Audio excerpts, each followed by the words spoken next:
Magandang araw po mga kabayan. Pag ito pong ginataang sitaw at kalabasa, tapos nilagyan natin ng yung malutong na galunggong sa ibabaw.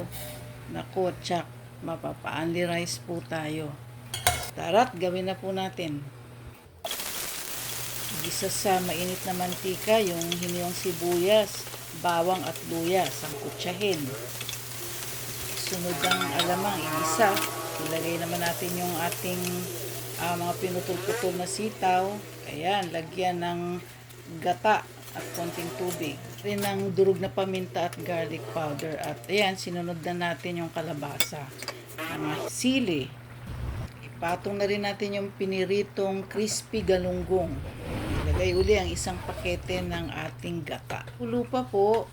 At eto, meron na tayong isang masarap na ulam. Salamat sa panonood.